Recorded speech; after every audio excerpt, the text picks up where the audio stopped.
Selamat malam, Ibu Bapak, Saudara-saudara yang terkasih di dalam Kristus. Bersyukur kepada Tuhan kalau kita masih bisa diperjumpakan dalam syafaat malam pada malam hari ini. Kala kucing menjadi penting. Begitu judul cerita singkat yang menghantar perenungan kita pada malam hari ini. Kisahnya terjadi di sebuah biara. Di dalam biara itu dipimpin kepala biara, para biarawan setiap malam melakukan doa malam. Mereka mulai merasa terganggu ketika ada seekor kucing masuk berkeliaran di dalam ruangan ketika doa malam itu dilakukan.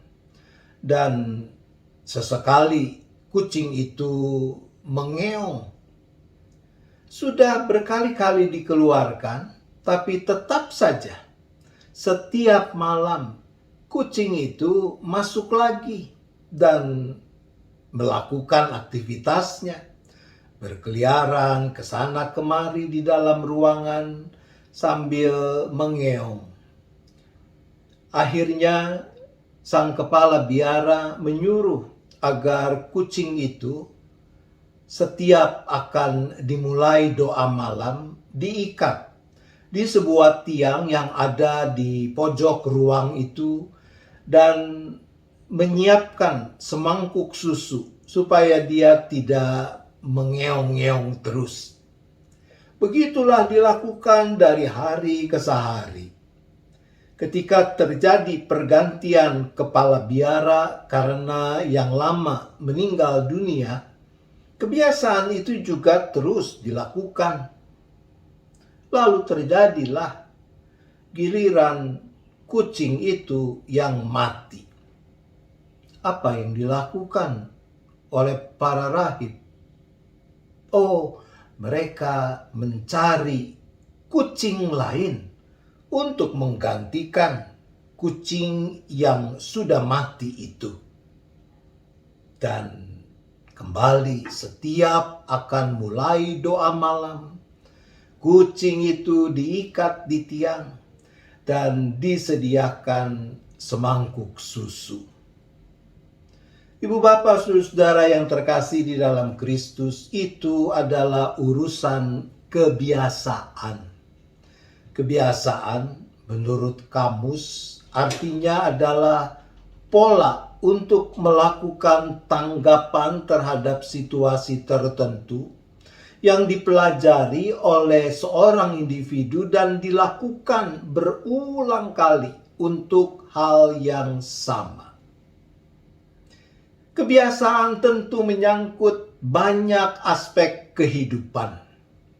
Mulai dari yang sederhana. Misalnya kebiasaan orang ketika gosok gigi. Ada yang mulai dengan menggosok gigi bagian depan.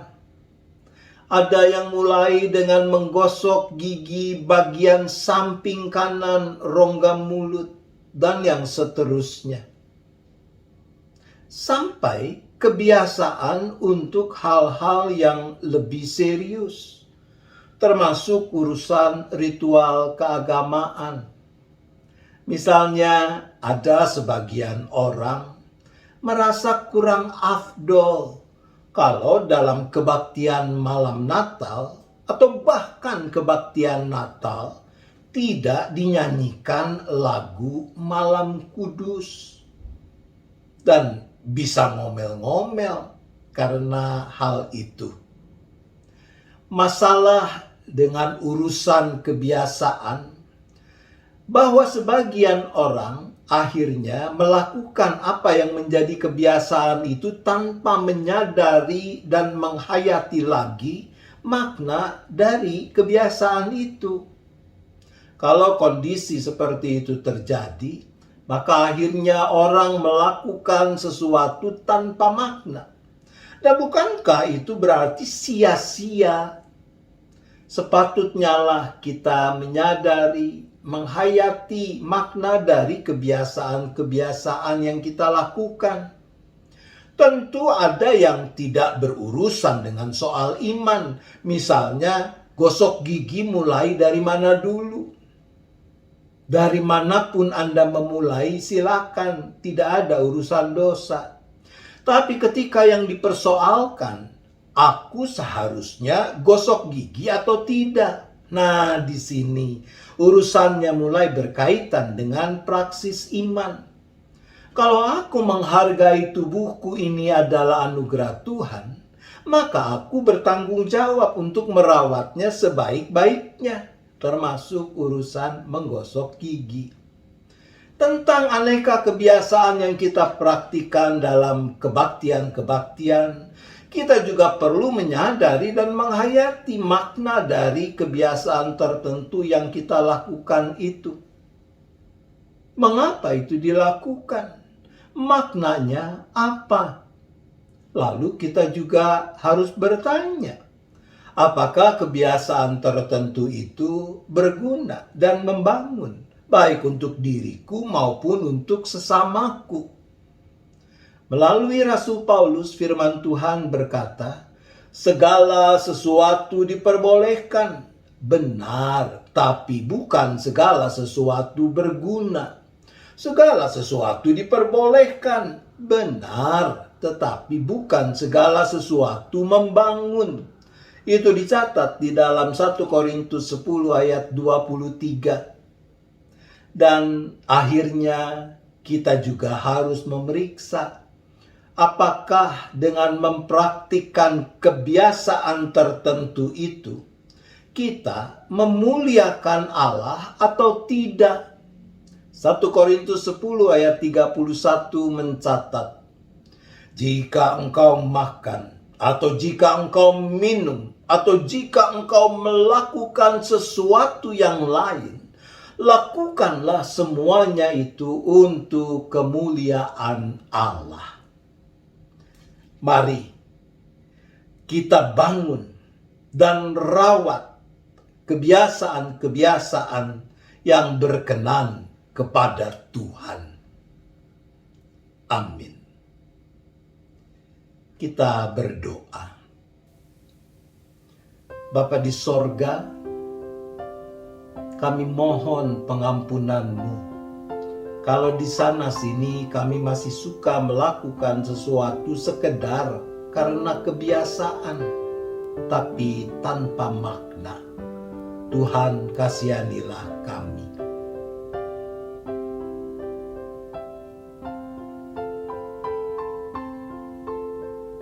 Berikanlah kami hikmat, kemauan untuk mencari makna dari kebiasaan-kebiasaan yang dipraktikkan dalam berbagai aspek kehidupan.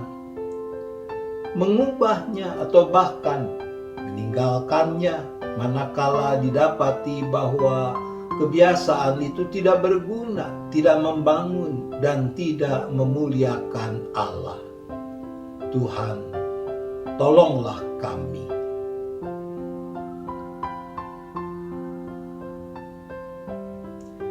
Bapa, kami bersyukur untuk penyertaan Tuhan sehingga di banyak gereja termasuk di GKI Gading Indah, kebaktian-kebaktian sudah mulai bisa dikembangkan, tidak lagi melulu online, tetapi hybrid, campuran antara online dan onsite dengan segala keterbatasan yang ada. Kiranya Tuhan, Engkau juga yang berkenan untuk menyempurnakan persiapan dan pelaksanaan kegiatan-kegiatan yang masih akan diselenggarakan pada minggu-minggu terakhir bulan Desember ini. Minggu Advent keempat, malam Natal, malam Tahun Baru, sampai kebaktian Tahun Baru. Kiranya Tuhan, Engkau jugalah yang menyempurnakan semua itu.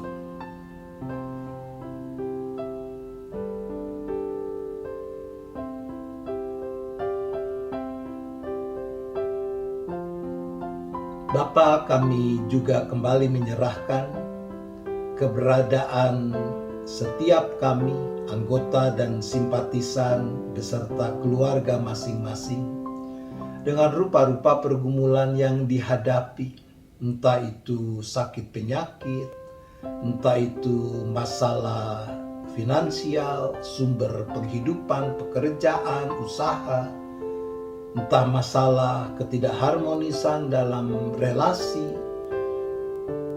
masalah yang terkait dengan masa depan, untuk urusan studi, perjodohan, dan sebagainya. Kami mohon pimpinan dan penyertaan Tuhan dalam menghadapi setiap persoalan itu.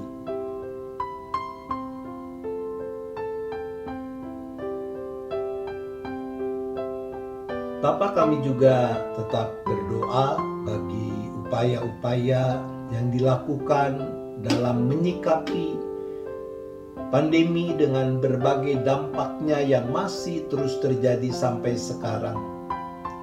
Khususnya untuk pemerintah, Engkau beri hikmat supaya bisa menetapkan kebijakan-kebijakan, melakukan tindakan-tindakan yang berguna untuk semua orang dalam upaya mengatasi pandemi dengan segala dampaknya. Kami berdoa khususnya bagi realisasi rencana vaksinasi bagi anak-anak usia 12 tahun ke bawah, dan jelang akhir tahun ini agar masyarakat tetap disiplin menaati berbagai protokol kesehatan.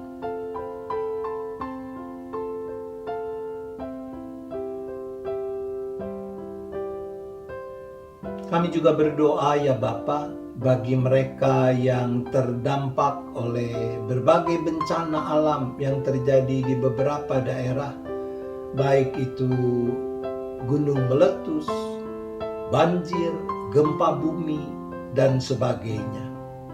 Kami tahu Tuhan tidak pernah tinggalkan mereka yang susah, tapi Tuhanlah yang juga mau memakai orang-orang lain di bawah koordinasi pemerintah untuk melakukan bantuan-bantuan yang memungkinkan terjadinya pemulihan kehidupan bagi mereka yang terdampak ini.